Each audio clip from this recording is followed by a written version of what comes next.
Thanks so much for finding us here at the Morning Glory Project.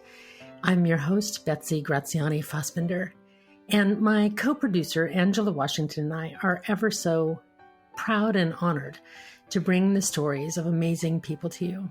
These are survivors, thrivers, innovators, and trailblazers who tell us not just their stories, but how they got through whatever they got through to get to where they are. We hope you find them as inspiring as we do. Thanks so much for listening and for giving us the honor of your time.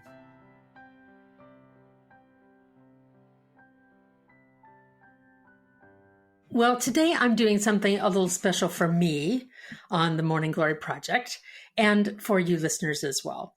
And that is that I am inviting a guest who has become a bit of a mentor to me, even though she has never met me until now on video. My guest is Nicki Traikos. Nicki has been an artist her entire life, though in her early career, she thought she had to choose a more, quote, practical and profitable career, way to earn a living. But her creative self found its way into every job until eventually she decided that she wanted to be a full-time artist, but she had no desire to be a starving artist. So today, Nicki is the living embodiment of her company's name, Life I Design. She has built a successful art career as a teacher, as a creative who sells her own work, and now as a published author with an upcoming book to help others develop their artistic skills. While the medium that Nicki has chosen through her career may have changed many times, the goal's always been the same, and that's to have the courage to try and to find joy in the moments of exploring. Known best for her, quote, Watercolors Made Simple online classes and new book of the same name, Nicki has a casual, approachable, easy, comfortable, reassuring style about making art and inspires other artists to adopt it too. It's not about achieving perfection, but about having the joy of experiencing artistic expression, developing techniques so that the new artists can create art that pleases them, and for each creative person to find their own style. Nicki Traikos, welcome to the Morning Glory Project. I'm thrilled to have you this morning. Thank you, Betsy. I'm so excited to be here and chatting with you. Well, you are a result of one of my personal goals that was in 2022. I have wanted to learn watercolor for literally decades, and I've done 1,000 other things, and many of them in creative endeavors, but never watercolor. It's just something I love the way watercolors look, and they're beautiful. But listeners, I don't want to give you that this impression is just about learning watercolors, because I was really inspired when I saw how Nicki teaches, how reassuring she is, how welcoming, and also the title of that business, Life I Design. Because me, the storytelling snoop that I am, when I saw the title Life I Design, that told me that perhaps Nicki titled this because there was a time when, in fact, she wasn't living a life of her own design. I was suspicious, and when I chatted with her earlier before this recording, she confirmed my suspicion. Can you tell me a little bit about Life I Design and how you came to it? Sure, absolutely. I think I have to take you back a little bit before I bring you to the moment where I decided to start living a life that I designed. I grew up in a family of new immigrants to Canada where my parents had a very strong work ethic. They were in a new country with, learning a new language, newly married themselves, young kids. And they taught us that, you had to work hard, get a good paying job, start your own family. And, that was a successful life to them. And I've always had an artistic calling and felt that creativity was a big part of my life, whether it was how I played or in my drawings in my personal sketchbook.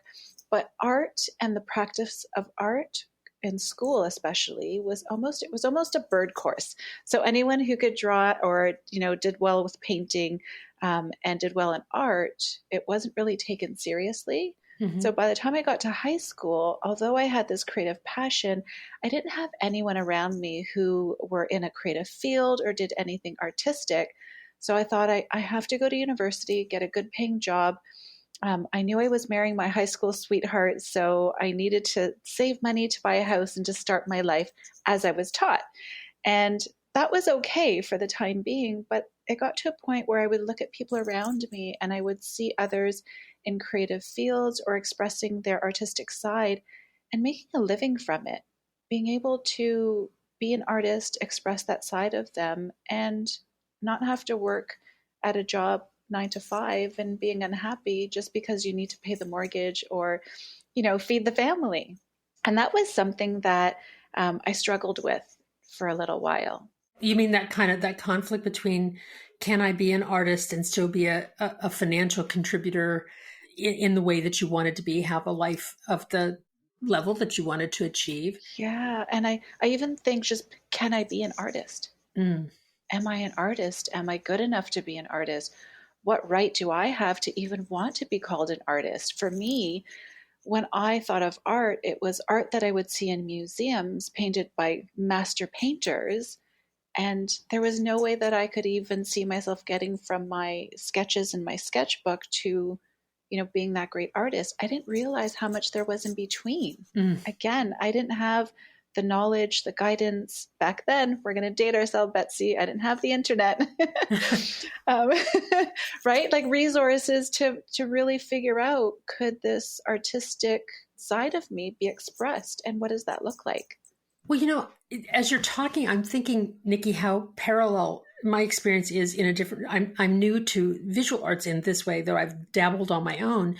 But as a writer, I read, John Steinbeck and Pat Conroy and, all of these masterful greats and thought, well, they've already done it. I couldn't possibly do it as well as they can. How dare I call myself a writer? Even try, right? Well, and it's felt like such a lofty thing. Like, who am I? That kind of, I don't know if you ever heard this phrase. It may not come from your parents' culture, but that kind of, don't get too big for your own britches.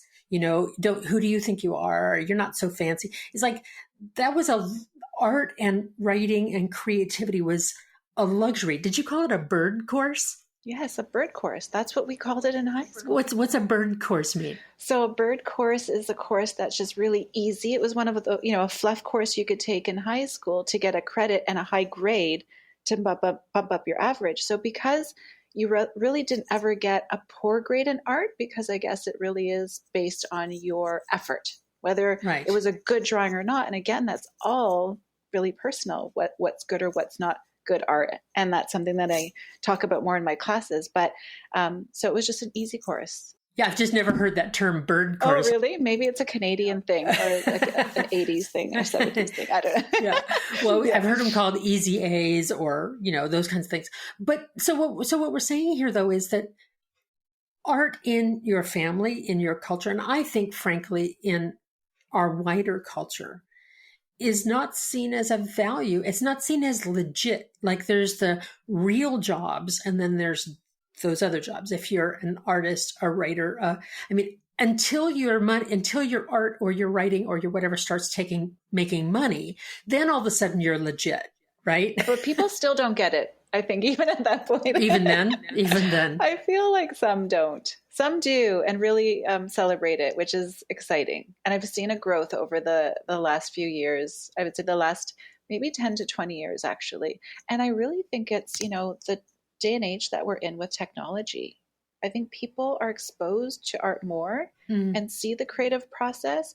And I'm realizing more that there's a huge variation between what you can create, your skill level. It doesn't have to be, a masterful artist or, a Grammy-winning musician or an award-winning writer.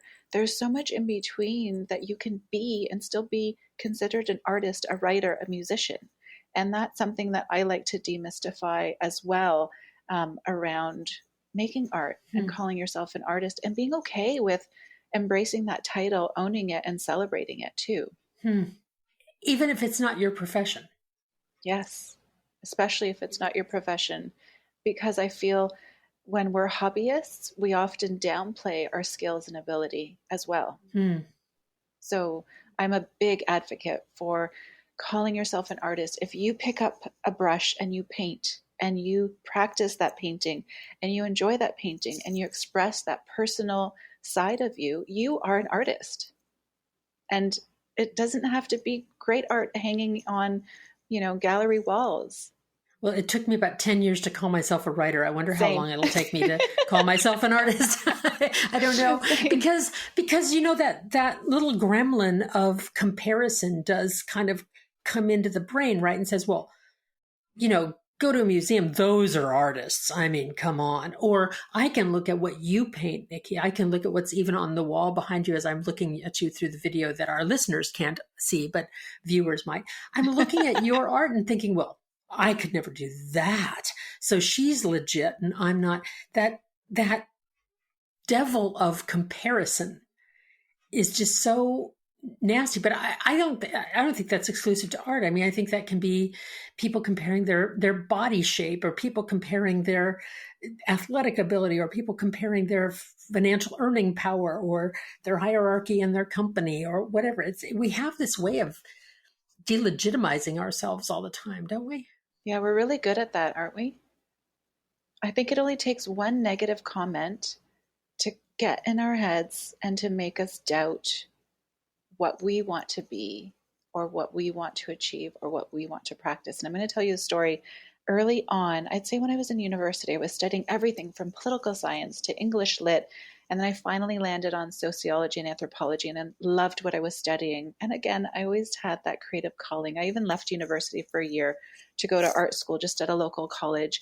And I think too, because I didn't ever go to art school legitimately, I thought, well, who am I to call myself an artist? I haven't studied art in that formal way.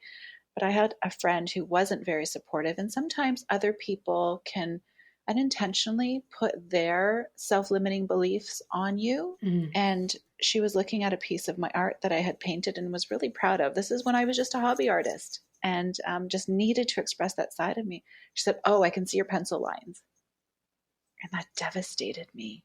I thought, oh, does that mean I'm not a good artist because she can see my pencil lines through the painting? And for years I thought, oh my God, I'm not a good artist. If you can see, but it was because of something that maybe and it was very negative. It kind of hurt my creative soul a little bit. But it also echoed this own self-doubt that you carry around with you, too. Exasperated it. It conspires. It's like we could get 50 positive comments and one negative, and that negative comment conspires with that inner critic that we have in our, I say that my inner critic is packaged to go. I carry her with me. I don't, that it conspires with that and talks us out of our legitimate aspirations, or even our legitimate assessment of ourselves. Yeah. Or it tells us what our parameters are.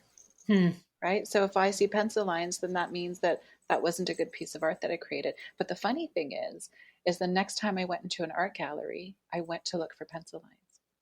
And you know how many pencil lines I found in great pieces of art? Paintings. So if we're thinking about the painting, of course you need pencil lines if you're creating a sketch first that you're drawing from. And now I embrace pencil lines.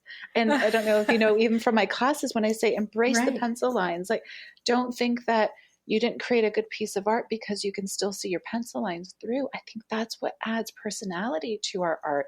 And it makes our art look like it's done by hand. Those imperfections, I celebrate them. Well, and Nicki, that's what I want to say about being in your class.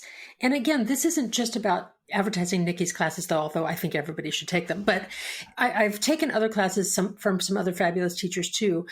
But they kind of show their finished, perfect work. Or something that they are so adept at that I can't kind of keep up. And you are clearly adept at what you do. I'm not saying that, but you have this way of, you drop your brush and it makes a blop on the page, and your frequent refrain is, "That's okay. Don't stress about it. It's not a big deal." And there's this reassuring, and one time you had a piece of paper that had gotten a blop on it, and you said, "Well, I'm just going to work around it. It's bothering me a little bit. I'm going to keep working around it." And pretty soon that blop was part of the painting. And I looked at that and I thought, that's not only a lesson in art, but it's metaphorical for how we live, that it's never a finished draft. And it's okay. If you paint something that isn't beautiful the first time around, and there are parts of it that you think, "Ooh, I don't love that." I want you to see my mistakes. I want you to see how I work around tension in my pieces, Because if I were to show you a very polished version, then you think that every time you sit down and paint, it needs to be polished as well, where it doesn't happen that way. No. So I like to be, I want to say authentic. I want to say real, but I don't know if those are the words really to describe, but I want it to be, I want it to be an authentic experience where you have room to work out tension in your painting practice or sketching and know it's okay that you're not going to love everything you painted. And you often learn more from those painting experiences than you do when something goes fabulous and smooth. Right. It's the moments where you have a bit of tension, you're not sure what's going on, you're kind of working through your piece, and then you learn something through that process. So that's why I don't create highly edited lessons. I don't edit myself out. If there's something that I don't really love, when I finish painting, I keep it in and I tell you what I would change about it. And I think that creates an environment for others to be okay with their painting practice, however it turns out. It's just the process of painting and sitting down to that practice. Well, and there's another element of this too. And again, extrapolating this to things other than painting. I've witnessed you painting and you'll say, well, I'm not so happy with that one. That petal doesn't look right, or that tree looks a little clunky, or whatever it is. I'm not so happy. Oh, but I really like this one. This one worked out well. So it's not as though you're just, it's like giving the soccer trophies to every single kid, whether they won or lost. It's not that. No. It's not like everything is beautiful and perfect and you're being Pollyanna about it. It's about having an assessment yourself about what you like and what you don't like as much, and letting both of those things live side by side, even on the same page, or saying, okay, but and you always say, don't throw your errors away, keep them, put the date on the back, and then you can look back at them and you can see if you've improved. So it's always kind of coming back to this self-assessment of your process and your product. And I've been posting for several months now, since I think about September. I didn't even start painting with you until December, but I started posting and I just called them art experiments. And people are constantly commenting on the process, on the product. Oh, I like that one, or I don't like that one. And that's fine. But that's not what it's about for me. It's about, wait a minute, it's about me discovering and kind of working these muscles of creative expression in a visual form. And frankly, also, and this is what I want to kind of shift to with you as well, which is that painting, as well as other creative endeavors, or for other people, walks in nature or athletics or whatever it might be, painting for you and painting and how you teach it and I experience it is also a stress relieving kind of a thing. Can you say a little bit about what your art expression does for you on an emotional, psychological, spiritual level? Mm-hmm, for sure. I think just innately we need to connect to just tactile expressions of whatever it is that we're doing, whether it's, we're cooking or painting or gardening. It's that self-expression when we can do something and connect to our inner self in just a really meditative state. I love to be able to sit and meditate for, 20 minutes a day and be still. That's not me. No. For me, I need to be doing something. And when I'm painting, I don't listen to anything. Sometimes actually I listen to podcasts. I try not to have any distractions around me so that I can just focus in on what's happening on my paper. I want to observe how the paint starts to spread and move, and the sound that my brush makes as it, strokes across the page. Because when I do that is when I'm most connected to my art practice, but not in a very conscious way where I'm forcing things to happen. I'm almost observing the moments as they're happening without me specifically creating them, if that makes sense. So it's this really mindful session of, I'm just going to observe the paint and the color and see what happens. And then that's almost energizing my paint strokes as I paint. So it is a very mindful, watercolor is a slow process. And I always say, slow down, sort of enjoy watching your paint move. And that slow process is very different from the rest of my life. We talked about this where it's, we're very busy and we have to move fast and we're always going places and doing things and having to catch up. So my watercolor practice becomes something that is very still for me. I often do it in the morning with my morning cup of coffee. It's not like I spend 5 hours painting on my desk. I wish that was my life. It's not. As a creative entrepreneur, it's completely different. Well, yeah, you have emails to answer and publishers to account to, and, to say nothing of laundry and those kinds of matters, Absolutely. those practical things. Well, and I know that you use a lot of different kind of media, other artistic expressions, and that's wonderful. But I'm focused specifically on watercolor because, and I wonder if this is true for you too. For me, what has happened with this particular medium is that on a spiritual, emotional, psychological level, it's sort of this metaphorical experiment with the balance between surrender and control. Like very well put. Water does what water does. And you can plan, I assume I don't play with oils or acrylics, so I don't know. But, when you put oil paint on the paper, it goes where you put it. That is not always the case with watercolor. Sometimes it goes differently, or it blossoms or blooms differently than you expected it to, or the paint colors run together in a way that you didn't want them to. And sometimes that's a happy accident, and sometimes it turns a mess. It can be frustrating. It can be frustrating, but it's also, to me, it's like, oh, I'm having to kind of give up a little bit of my natural control freak self, just a little bit, my perfectionistic self. Do you find that you're playing with that? Well, I have a very loose approach now to art. So, going back to years ago, again, I was very structured in what I thought art was supposed to look like. I thought only artists who created realism were really considered artists. Anyone who was working on sort of abstract art, that wasn't taken seriously. So I've really had to teach myself over the years to become less rigid in my own personal practice, and to become more loose and flowy with what I create. So it is a process, and it did take a lot of time and practice to break out of that. So now I embrace, and that's again something I teach, and I know we keep going back to the classes, but it's the philosophy around creating art. And I guess you could apply it, I hope you can apply it to different things, but it's just being okay with letting the blooms happen, letting the colors run together. That's the beauty of the watercolor medium. So instead of fighting against it, I teach you how to actually just let them be and embrace to see what happens in the end, and embrace it. And just celebrate it. Have fun with it. Watercolor can be a frustrating medium if you try to control it. But if you have, the correct techniques, and you let the blooms happen, and again, let the colors bleed, it's beautiful. It's the only medium that you can get this great texture. I'm looking at watercolors on my desk. That's distracting me. But it's the only medium. And I paint with everything from acrylic to oils. It's the only one where you can just let it be. And there is such gorgeous texture and finishes when it dries that looks completely different from when it's wet. Well, there's some magic that happens. Absolutely. Absolutely. Well, let me go back then just to what we were talking about.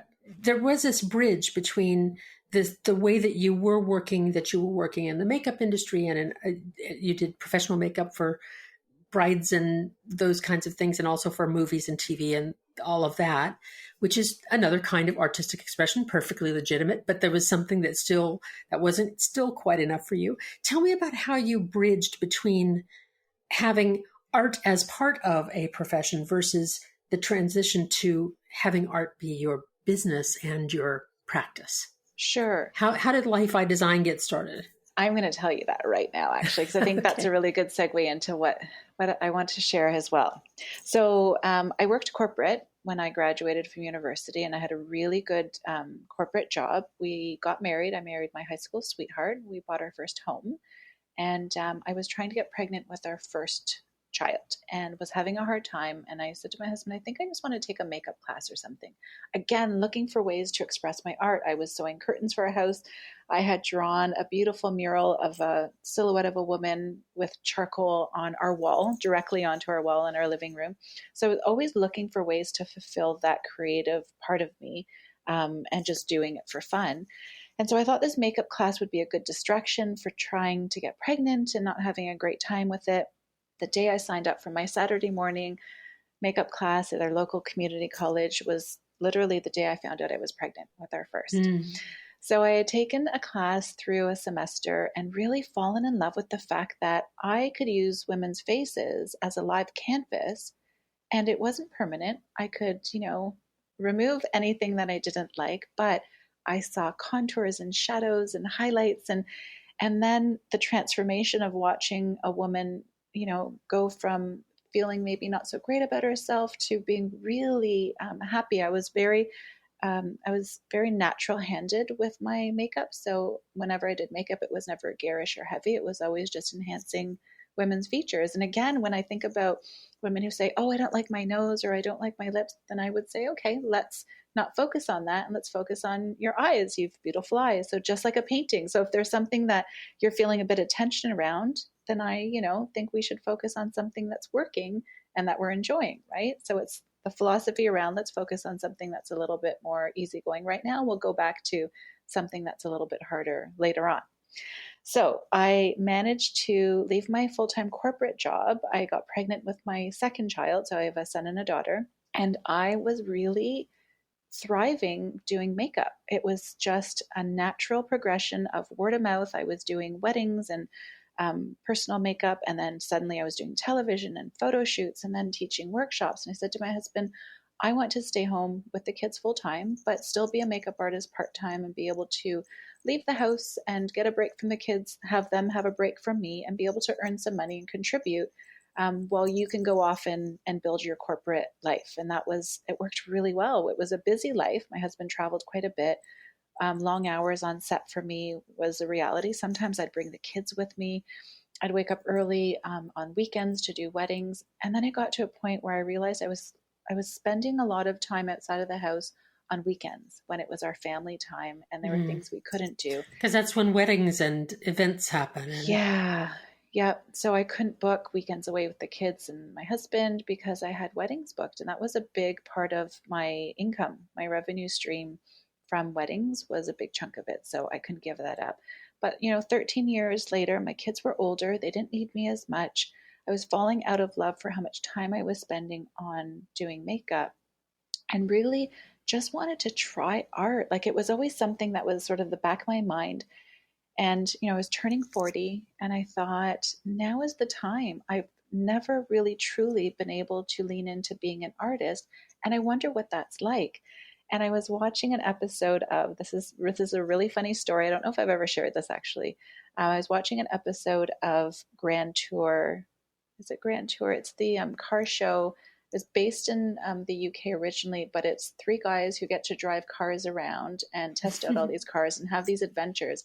And we're watching the American version. I was sitting with the kids. My kids and husband loved the show too. And I thought, these three hosts probably never grew up thinking one day I'm going to be a host of a car show and travel the world and have all these fun adventures and make money from it. And that will be my living. I said to my husband in that moment, I said, I want to be an artist. I want to make money from my art and I want to enjoy my art practice and see what happens. So I took a 6-month sabbatical and I thought I'm going to finally live the life that I design. As occasionally happens, technology was really rude today, and it interrupted and cut off the last few moments of my conversation with Nicki Traikos. So rather than re-record, because I so loved our conversation, I wanted to fill you in on a bit more of what she said. Our conversation went on and I got to enjoy it, but technology took it away from the recording. So I went on to ask Nicki about when things get difficult, when she has doubts or fears or worries about her business, doubts about her art, whatever it might be, or when she's overwhelmed or facing an obstacle. And she gave a response that's not unlike what so many of our other Morning Glory Project guests have said, and that is that she said she finds nature to be a restorative place, that taking a walk in nature helps her get perspective. But in addition to that, she also said that she often takes a walk with her husband, her partner, whom she calls her high school sweetheart, and that he's a supportive listener that doesn't always offer a solution, but listens and lets her kind of puzzle things through, sometimes offers an insight. And that by airing it with him, just by putting it out there, somehow it gets smaller. And I often tell people, and I often remind myself, that boogeymen live in the dark. That's where they grow.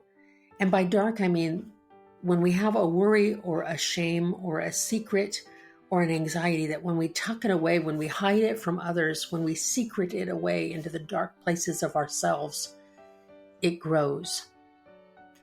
And when we air it, when we bring it out to a supportive partner or friend or colleague or sibling or therapist, that it shrinks it. It gets smaller. The other thing that we talked about just at the very end of our conversation was this notion of having a life that one designs yourself. Not everybody has the capacity to change careers to do the thing that they would really love and get paid for it. If you do and you can, that's fabulous. And sometimes that takes a lot of courage. It's a leap of faith. But if you can't, if you have obligations that keep you doing what you're doing, finding ways to infuse more of your passion into your work, finding ways to build that in outside of work. I wrote my first novel in my commute back and forth on the ferry from my home to San Francisco because I couldn't really quit my job. We had financial obligations and little kids and all of those things, so quitting wasn't an option at that moment. But I was able to fit my passion around that, and it made my commute, it made me actually look forward to my commute, believe it or not, and that was helpful. But maybe for you, it's about taking a cooking class and learning to cook differently, or maybe it's gardening, or maybe it's taking up watercolor. But even if you never touch a brush, finding your passion and designing your life, I think that's a huge extra bloom. If watercolor specifically is something you're interested in, I'm going to pitch Nicki's book because it's delightful. Watercolors Made Simple by Nicki Traikos. That's Traikos, available by order through your local indie bookstore, or if you must, by that online bookseller. Those are lots of extra blooms, and I hope that you will take them and find a way to have more of your design as part of your life. Thanks so much for listening, and I hope that wherever you are, that you find your way to bloom.